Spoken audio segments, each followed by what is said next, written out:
அஸ்ஸலாமு அலைக்கும். எல்லாம் எப்படி இருக்கீங்க? இன்றைக்கி நம்ம என்ன செய்ய போகிறோம் அப்படின்னா, காஷ்மீரி தம் ஆலுன்னா உருளைக்கிழங்கு. உருளைக்கிழங்கு வந்து இந்த மாதிரி சின்ன சின்ன உருளைக்கிழங்கு நம்ம எடுத்துக்கணும். இதை வந்து நல்லா கழுவணும்.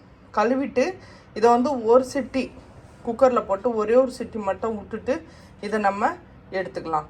எடுத்துகிட்டு வந்ததுக்கப்புறம் நான் மீதி என்ன செய்யணுன்ட்டு உங்களுக்கு நான் செய்கிறேன். ஆனால் இந்த மாதிரி சின்ன சின்னதாக உருளைக்கிழங்கு இருந்துச்சுன்னா இது ரொம்ப டேஸ்ட்டாக நல்லாயிருக்கும். நம்ம வந்து இதை வந்து திறந்து வச்சு நம்ம செய்யக்கூடாது. இதை வந்து குக்கரில் ஒரே ஒரு சிட்டி விட்டு எடுத்துக்கிட்டு அதுக்கப்புறம் மசாலாங்கெல்லாம் கொஞ்சம் கம்மியாக தான் ஈஸியாக செய்யலாம். இது நான் உங்களுக்கு ஃபஸ்ட்டு சொல்லிட்டு போயிருந்தேன், உருளைக்கிழங்க நம்ம வேக வச்சு தோல் எடுத்துகிட்டு வந்துடலாம் அப்படின்னு சொல்லிட்டு. இதை பாருங்க, உருளைக்கிழங்கு ஒரே ஒரு சிட்டி தான் விட்டேன். ஏன்னா இதை வந்து எண்ணெயிலையும் வறுத்து எடுக்கணும், அதனால் ரொம்ப வெந்துடக்கூடாது. அதனால் ஒரே ஒரு சிட்டி, அரை இது கூட வேவலை. இந்த பாருங்க, இதை வந்து என்ன செய்யணும், ஃபோக்கால் லைட்டாக குத்திக்கங்க. எப்படின்னா இந்த மாதிரி ஃபோக் எடுத்து இதை இது மாதிரி எல்லா உருளைக்கிழங்கையும் நம்ம இந்த மாதிரி குத்திக்குவோம். ஏன்னா முழுசாக இருக்கிறதுனால அதில் வந்து உப்பு உரப்பு ஏறாது. அப்படின்றதுனால இந்த மாதிரி நம்ம இதை குத்திக்கணும். இது சுக்கு வந்து நான் அரைச்சி வச்சுருக்கேன். காஞ்ச இஞ்சி இருக்குல்ல, சுக்கு அரைச்சி வச்சுருக்கேன். ஆனால் இது இவ்வளவும் போட மாட்டேன். அரை ஸ்பூன், இதால் அரை ஸ்பூன் போடுவேன். அது மிக்சியில் அரைக்கிறதுக்காண்டி நான் நிறைய அரைச்சி வச்சுருக்கேன். அதே மாதிரி பெருஞ்சீரகமும் எல்லாம் போட மாட்டேன். இதால் 2 ஸ்பூன் பெருஞ்சீரகம் போடணும். 2 ஸ்பூன் பெருஞ்சீரகம், அரை ஸ்பூன் சுக்கு. நமக்கு பெருங்காயம் சும்மா கொஞ்சமாக வேணும். இது வந்து பத்தா இலை, நம்ம பிரியாணி இலை, 4 ஏலக்காய், 2 பெரிய ஏலக்காய், சும்மா சின்னதாக ஒரு பட்டை. இது நமக்கு இது தேவை. அதுக்கப்புறம் காஷ்மீர் சில்லி பவுடர் நமக்கு இதால் 2 ஸ்பூன். இதை நம்ம வந்து கொஞ்சம் சூடு தண்ணி வச்சு நம்ம இதை கரைச்சி வச்சுக்கலாம். இதை வந்து இந்த மாதிரி உங்ககிட்ட குட்னா இருந்துச்சுன்னா நீங்கள் இந்த ஏலக்காயும் பட்டையும் நீங்கள் ஒரு குத்திக்கங்க.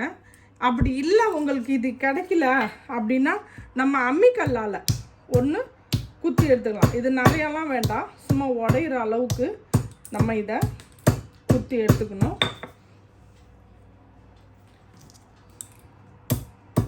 ஏலக்காய் கொஞ்சம் நல்லா இது பட்டை நல்லா கொஞ்சம் குத்திக்கலாம். ஏன்னா அது வாயில் அம்முடாமல் இருக்கிற அளவுக்கு நம்ம குத்தி எடுத்துக்குவோம். இது இவ்வளோ தான்.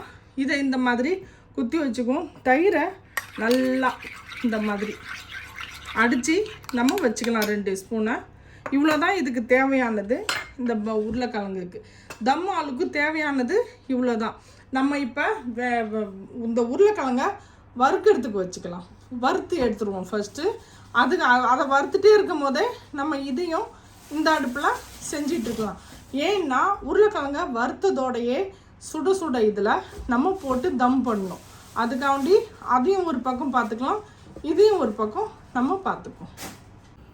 நம்ம இந்த சில்லி பவுடரில் நம்ம வந்து சுடு தண்ணி, நான் வந்து ஓவனில் வச்சு எடுத்திருக்கேன். சுடு தண்ணியை நம்ம ஊற்றி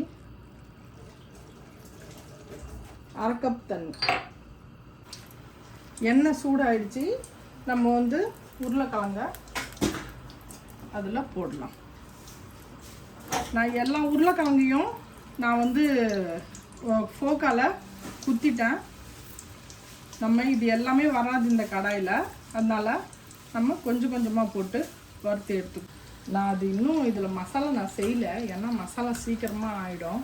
நமக்கு இது கிழங்கு தான் நமக்கு நல்லா வரணும், நல்லா கோல்டன் கலரில் வரணும். அதனால் ஒன்று எடுத்துட்டு நம்ம திரும்ப போட்டோம். இதை போட்டதுக்கப்புறம் நம்ம அடுப்பில் வேறு வச்சோம் அப்படின்னா நமக்கு கொஞ்சம் ஈஸியாக இருக்கும். இல்லைன்னா இது மசாலா ஆகி அப்படியே இருக்கும். அதனால் ஃபஸ்ட்டு அதை ஒரு ஈடு எடுத்துடுவோம். அதுக்கப்புறம் இதை நம்ம செய்வோம். நம்ம இது வந்து இப்போ இந்த மாதிரி கோல்டன் கலரில் ஆயிடுச்சு. இங்கே பாருங்கள். இதை நம்ம எடுத்துடலாம். இந்த கலங்க ஃபுல்லாக நம்ம எடுத்துருவோம். அடுத்ததை போடலாம். நம்ம கேஸில் ஒரு பேன் வச்சுக்குவோம். அவங்க வந்து இது செய்யறதுக்கும் அவங்க வந்து கடுகு எண்ணெயை தான் யூஸ் பண்ணுவாங்க. அங்கே உருளைக்கிழங்கு வரைக்கும் கடுகு எண்ணெய் தான், இதுக்கும் கடுகு எண்ணெய் தான். ஆனால் நம்ம நல்லெண்ணெயில் செய்யலாம். அந்த ஊருக்காரங்க எல்லாருமே, பாம்பேயில் உள்ளவங்க எல்லாரும் செய்கிறவங்க எல்லாமே நல்லா எண்ணெய் போட்டு நல்லா நிறையா தான் செய்வாங்க. ஆனால் அது நமக்கு தான் செட் ஆகுறதில்ல. அதனால் இங்கே பாருங்கள், நான் ஒரு 4 ஸ்பூன் 3 ஸ்பூன் கிட்ட ஊற்றிருக்கேன். சூடாகட்டும். நம்ம பட்டை ஏலக்காய்லாம் நம்ம குத்தி வச்சோம் பார்த்தீங்களா, இதை நம்ம இதில்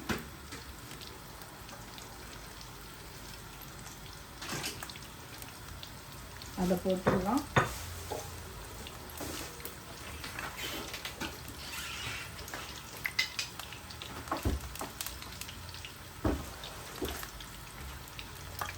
ஒரு 1/2 ஸ்பூன் ஜீரகம் போட்டுக்குவோம்.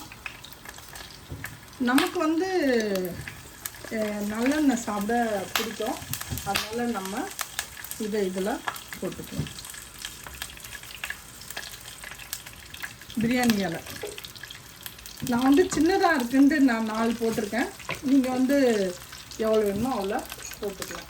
இப்போ இதில் நம்ம வந்து இந்த மிளகாய் கரைச்சி வச்சோம் பார்த்தீங்களா, இதில் நம்ம ஊற்றிடணும். இது வந்து நல்லா கொதிக்கிட்டோம்.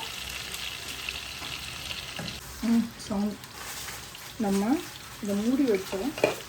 அப்புறம் இது ஏன் நம்ம இதை ஃபஸ்ட்டு மூடி வச்சு இது மாதிரி செய்கிறோன்னா, இந்த மிளகாவோட காரம் எல்லாம் போயிட்டு எண்ணெய் தனியாக நமக்கு வந்துடும்.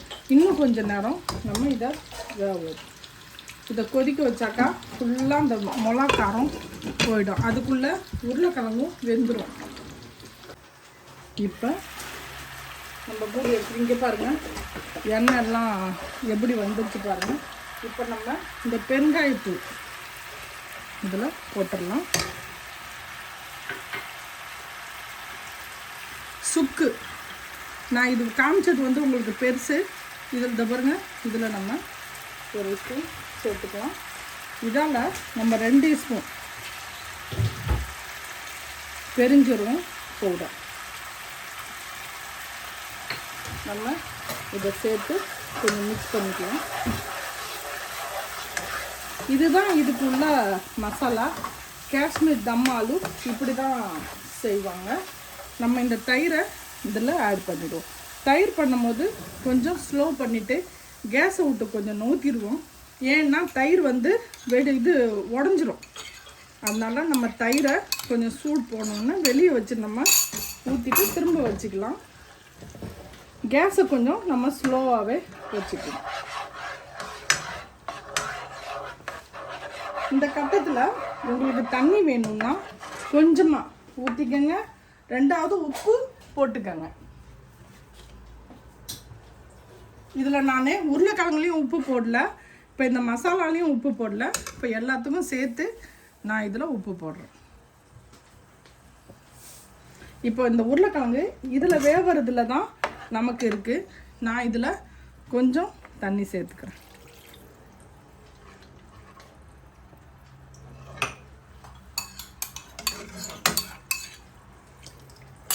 நம்ம கொஞ்சம் ஃபாஸ்ட்டாக வச்சு இதை கிண்டி எடுத்துக்கலாம். இங்கே பாருங்கள், அந்த நம்ம வேக வச்சதுனால மிளகாய் எண்ணெய்லாம் எப்படி வந்திருக்கு பாருங்கள். இதை நம்ம இப்படியே நம்ம அந்த உருளைக்கிழங்கு இதில் கொட்டி லைட்டாக வேக வச்சுருவோம். இது ஸ்லோ பண்ணிவிட்டு நம்ம ஒரு 15லேருந்து 20 நிமிஷம் நம்ம இதை வேக வைப்போம். நான் உருளைக்கிழங்கையும் இதில் போட்டுறேன். ஏன்னா உருளைக்கிழங்கு நம்ம குக்கரில் சிட்டி விட்டுருக்கோம், வறுத்து எடுத்துருக்கோம். இருந்தாலும் அது இதில் உள்ள மசாலாலாம் இதில் ஏறணும். அதனால் நான் இதை வந்து வேக வச்சுக்கிறேன். கேஸ் ஸ்லோ பண்ணிவிட்டு நம்ம மூடி போட்டுருவோம். இது ஒரு 15 நிமிஷம் 10லேருந்து 15 நிமிஷம் வேகட்டும் ஸ்லோலியே. அப்புறமா வந்து நம்ம பார்ப்போம். இதுதான் தம் வைக்கிற மாதிரி.